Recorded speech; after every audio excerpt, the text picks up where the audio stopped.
Hi, and welcome to the Mediatwits number 159. I'm Mark Glazer, Executive Editor of PBS Media Shift. This week we'll be talking about the NewFronts as they go legit versus the upfronts. Basically, this is what the TV networks have been doing for years, where they're pitching to advertisers on upcoming TV shows in the next season. But instead, the NewFronts are all about online publishers and their new video shows and selling them to advertisers. How do the NewFronts stack up to the upfronts? We'll talk about it on today's episode of the Mediatwits. First, a word from our sponsor. Running your own business requires focus, and so does parenting. Mediatwits podcast sponsor NextSpace created a place where parents could give their best quality of attention to both co-working space and childcare space under one roof. Learn more at nextspace.us/nextkids. Also, PBS Media Shift has just launched a new series of online trainings called Digital Ed in partnership with top journalism schools. We have one-hour courses covering everything from iPhone audio reporting to starting your own venture. Real-world training for the digital age. Sign up at digitaledcourse.com. So before we get into our discussion, I want to introduce our panel. We have Amy Geisenhouse from Marketing Land, Chad Mumm from Vox Media, Jason Kint from Digital Content Next, Michael Sebastian from Ad Age. So the NewFronts really kind of exploded this year. 33 different presenters going over 2 weeks, which is pretty incredible, 50% more than I guess last year. This is the fourth year of the NewFronts. And it included online publishers like BuzzFeed, Vox, along with kind of stalwarts like New York Times, Wall Street Journal, Time Inc. Really kind of a mix of different people. And a lot of them were talking about their new kind of video series, a lot of new series being launched. Yahoo added 18 new shows, Vice had 20 new shows, and even Vox had new shows to announce. So it was really kind of a big, kind of glitzy type of thing. Michael, tell us a little bit about what was really remarkable to you so far on the NewFronts? The NewFronts are, they're a very kind of glitzy affair. They get glitzier and glitzier every year. They really start to take on kind of an upfront feel, meaning that they're bigger than you might think. The big question coming out of this is always, though, do the actual advertisers care at all about what they're being shown? I'm sure that they care to some extent, but is it actually going to inspire them to pull out their checkbooks right there and start negotiating? And I'm not sure that's the case yet. So you're still a little bit skeptical about whether, there's something behind the glitz. Is there basically, some substance behind this? Are they really selling ads? Yeah, precisely. Yeah. Chad, tell us a little bit about, with Vox's presentation. How does Vox, how can you stand out among, 33 presenters and then the upfronts after that? What can you do to kind of stand out with advertisers these days? Yeah, so our approach, this was our first NewFronts, and so we wanted to come and do a presentation that was really just true to our values, which we like to say that substance is viral, substance can be viral and valuable, and so we tried to address a lot of the concerns and feedback we'd heard from previous years of NewFronts, and a lot of that is we mentioned the sort of the glitz and glamour, flying celebrities in for effect, and then announcing shows that won't be around next year, and so we wanted to take the opportunity to really educate the marketplace on who we are as Vox Media and give our buyers, the media buyers in the audience, something to actually take away, and so we talked about a few new shows, but mostly about programming that we already have that has a real audience and things that we've tested and is either coming back for more seasons or has a validated audience to it. And we didn't want to just go and say wave some celebrity at it. We wanted to bring out stuff that we know has real performance that can drive actual eyeballs. And I think that may have been less glitzy in some ways, but and also just way more substantial. And we wanted people to leave our presentation and feel they had a better understanding about our value in the marketplace and not just our ability to buy a fancy kind of web show, but to do it with some real substance. Right, and you also had technology to announce too. I mean, that's a little different than what you typically see in an upfront, right? That's right. Yeah, and I think that speaks to really just the this world, right? And the kind of full spectrum of digital and what that can mean, across like everything from programming to technology, as you mentioned. And we did announce Chorus for Advertisers, which was the opening up of our platform for the first time to marketers. And I think we also spent a lot of time addressing distribution and the way that we think about taking our storytelling, and particular like content marketing or our shows, and how we think about getting audience to that, and how we actually execute on promotion and distribution and things like that, and how we can use technology to do it. Yeah, for sure. Jason, what did you think about the new fronts versus the upfronts, and just the fact that obviously there's more new fronts? Does that mean that they're stealing a little bit of the spotlight from the upfronts? I mean, what do you think about the growth of this and how things have changed? Yeah, I mean, certainly in the press, they're stealing a little bit of the spotlight. From a cost standpoint and the size, the glitz, they're not anywhere near still the upfronts. And they're also very unique in that I think Michael's point is dead on, which is the upfronts set off a series of a flurry of transactions in the market moving, where the new front still feels like glitz. It's more marketing for your brand. It's kind of a chance to talk to the market once a year and say, here's a bunch of things that we've got going on. Look at us maybe a little differently. But it's not about transactions yet. I think Chad's perspective and the Vox approach is really smart. Because right now you've got a lot of folks that approach the new front, they either get up there and they entertain and they don't actually make any announcements, or on the flip side, they've got 100 new announcements that will be gone next year. And so having some real substance that will hold and that will be reinforced next year and maybe the year after that is a really smart approach. Yeah, and what do you think about these numbers that came out from IAB, ahead of time, saying that 68% of marketers are going to spend more on online video? Obviously, there's more consumption of online video, and that some of that money is going to come away from TV. That obviously, that budgets are shifting. Do you see that? Do you think that there's a real kind of threat from online video to TV, or is a lot of that online video basically just TV that's being streamed in another place? It's probably a little more of the latter right now. I mean, it's the bigger opportunity with video online. The super premium video is being able to bundle in a lot of other inventory and having video really be kind of the anchor to your package. So it helps move a lot of other inventory. The amount of video and ad revenue directly from video is still a very small piece of television, and we can't lose sight of the fact that the TV upfronts are still, a must attend event. They're getting thousands of people in the room. A lot of them are sold out, and they're not sweating yet. So, but everybody should be paying attention. Amy, what was your impression? This is your first time you went to the new fronts. Did you think some of these newer entrants like Vox and BuzzFeed kind of outdid the kind of Yahoo and AOL, which I guess we can call like the legacy online publishers? I wouldn't say that they outdid them as far as the presentation, their events. BuzzFeed specifically didn't go glitzy. They stuck to their technology and announcing their new analytics tool, the Pound, where they're just the normal analytics, but how their content's getting shared. They were pretty much on script with, they have the young audience and they have the technology. They also promoted the BuzzFeed motion pictures, and something that was interesting was that the BuzzFeed president of motion pictures, Zay Frank, was also brought on stage at YouTube's event. So there's a lot of intermingling going on as well with these brands presenting.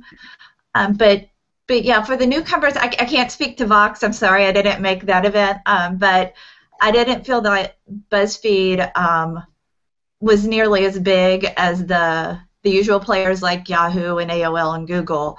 But their their content was still just as interesting.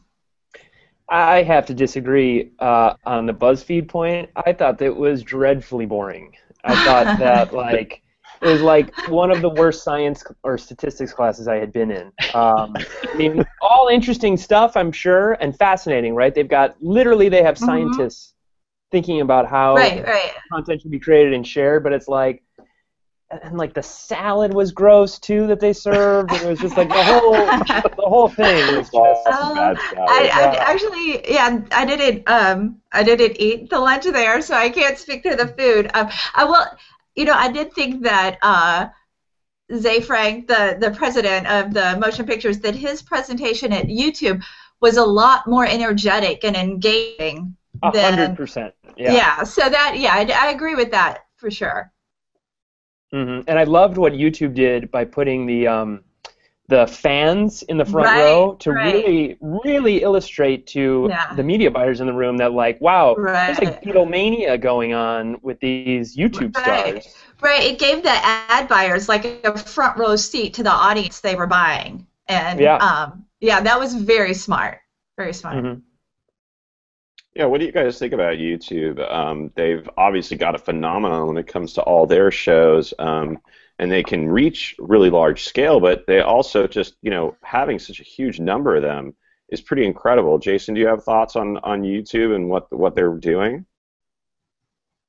And they're very much breeding, a new entertainment industry, but the size is enormous relative to the rest of digital in terms of their overall video. It's just enormous. It's still small relative to television. We can't lose sight of that. In terms of the actual commercial, if this is all about selling ads and commercial spots, they're still not that big by the way they serve the content versus the ads. So, but yeah, they're breeding the next generation of stars. Yeah, and Chad, what do you take from that when you guys are working on all these kind of new video shows? How do you compete against someone like YouTube with their scale? I mean, will you still market with YouTube? I mean, how do you work with a player like that that's so large? Yeah, I mean, I think YouTube is a platform for content, and we have a great partnership with YouTube, both in terms of the way that we distribute our content, but also even the way that we sell it. And I think our approach to programming in general is really around, how do you take a piece of programming and design it for the platform where the consumer will be consuming it, and how do you, test ideas and sort of move them, up the funnel, so to speak. And one of the things we talked about at our presentation was a show that we're bringing to market fully, but got its start actually in the comments section of our sports site. And so that's an example of something that started in really kind of an atomic unit that we then sort of have built out into like a real programming. And we're certainly thinking about YouTube as a great platform for reaching audience. It's also, for us even, a good place for business too. We're able to bring our advertising, with us to our YouTube audience. And certainly, I would say we're doubling down on YouTube, as much as we're doubling down on video kind of across the board. So, you can't be a digital video, player without, addressing the audience on YouTube and without having a, approach that, you can use to build a brand or build a commercial business. So there are a juggernaut for sure.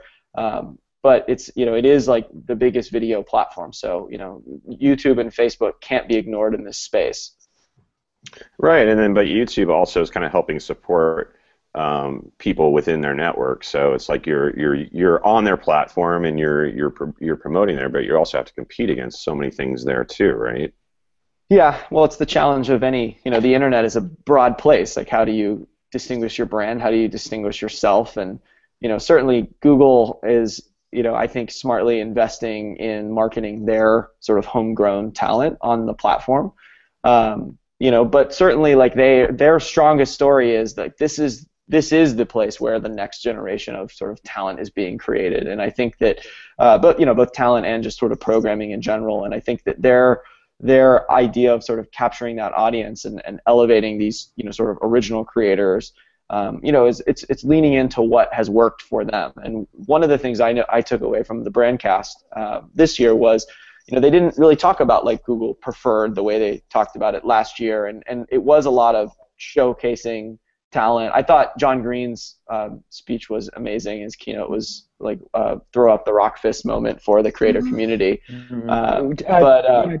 Chad, what did he say? Can you like play that out, because that was really interesting. With what John Green said? Yeah. I mean, kind of like his whole point, which was... Yeah, well, his point was like he cares more about people loving what he makes than the number of people who watch it. And that if you're going to be a creator in this world, you need to make things that people love. And I thought that was an interesting contrast to Ze Frank, which is like, literally like 1 billion views a month, and that's what matters to them.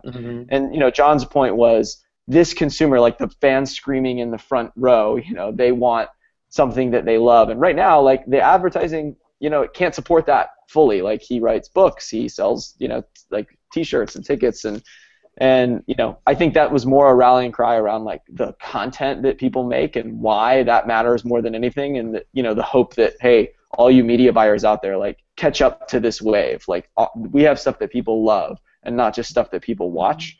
And I think in the long run, that is a really valuable proposition for this marketplace. So sure, like of course we're nothing like TV yet, but the idea that like you don't need a lead-in from American Idol, or you don't need a lead-in from The Walking Dead to like drive programming that people love, that you can put something out there and have people select to watch it and say and click play and click subscribe and follow you. Like that connection is like really, really real, and it's something that you have to build with content, you have to build with talent, you have to build with programming, you have to build with format. And it's no different than like the best of television and what draws people to their favorite shows and their favorite programming. I think his point about like the market not supporting it yet was really like a challenge and less a complaint. And that to me is why it was, I thought, super powerful. And coming from like the elder statesman for the YouTube community, it was a really powerful moment. Now, Michael, did you want to say something about that? I mean, this idea that obviously, numbers, everyone's so obsessed with numbers, but, if you have a really loyal, smaller audience, but they really believe in it, I mean, there's some power to that. And we see that with podcasts, too, where there's a lot of connection. Does connection mean sometimes more than numbers? I mean, it can, but I think if you walk into a room, especially with media buyers or advertisers, and say, I've got a really passionate audience of 20,000 people, or I've got a platform that has millions or tens of millions, I mean, that's going to be the more compelling argument every time. I do think it's interesting that with these YouTube creators, and I don't know, Chad, maybe you could like also tell me if you get a sense of this, is that to them success, the ultimate success is to be on TV, I feel like. I mean, if you talk to some of them, and you're already seeing this with like Grace Helbig and others who have graduated into television, and I wonder what that says about YouTube as a medium if they're basically using it as a launching pad just to be on this on television, which people like to claim is, fading slowly, but nevertheless still being challenged by YouTube.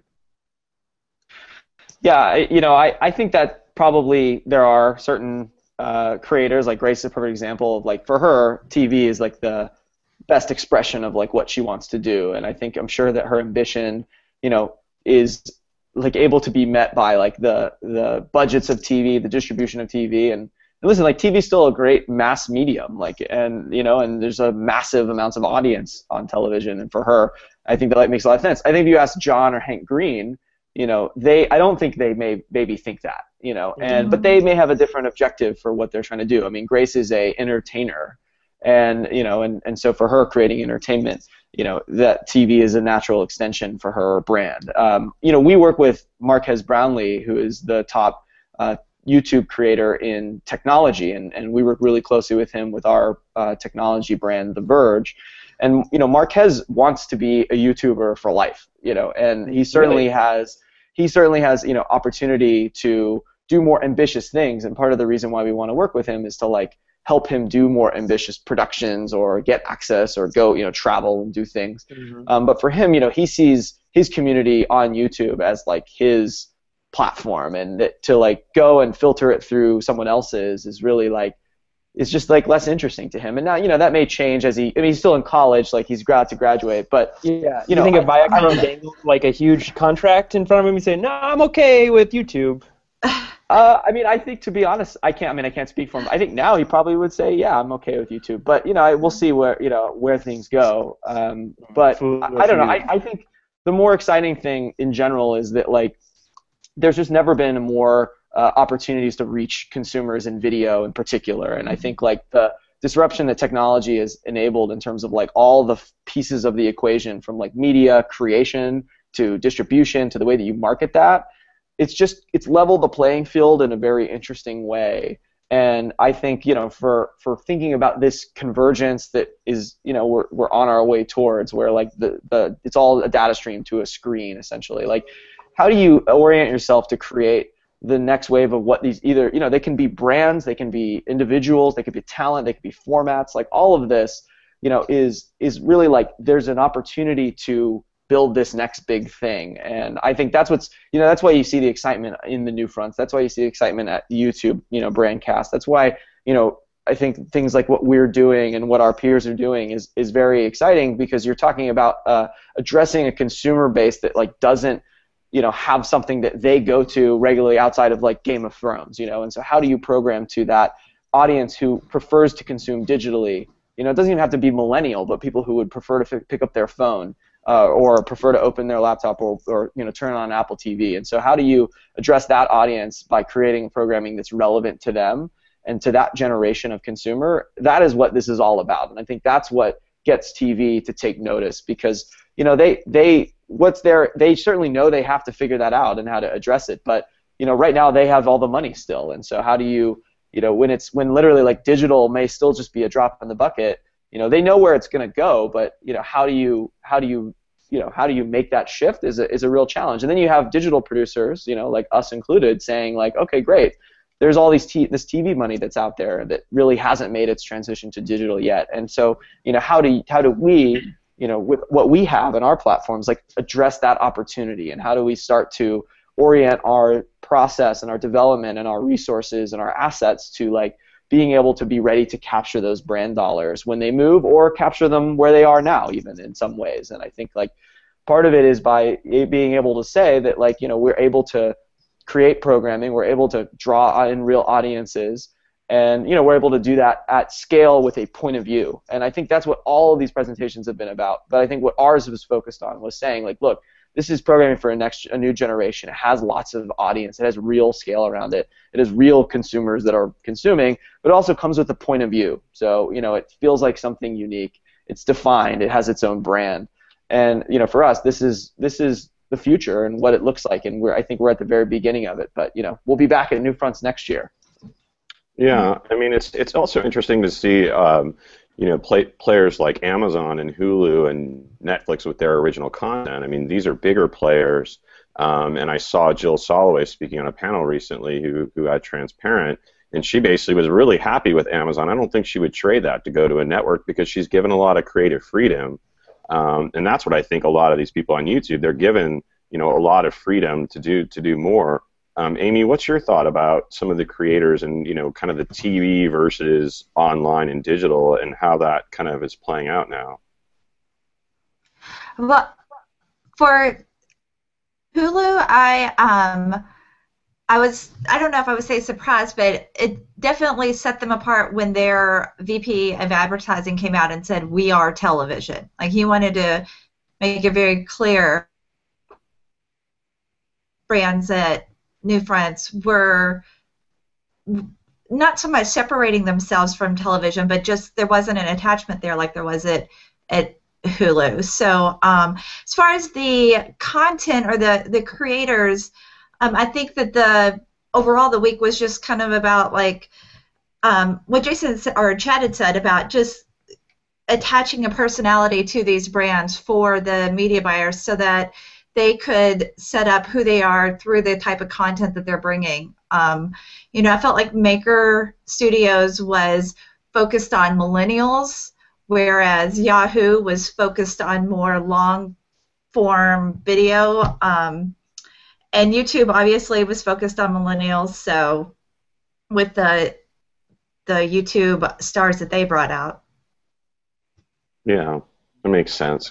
Well, thanks a lot for the discussion. I really appreciate it. I want to thank our guests, Amy Gazenhouse, Chad Mum with Vox, Jason Kent, Digital Content Next, Michael Sebastian at Ad Age, our producer Jefferson Yen.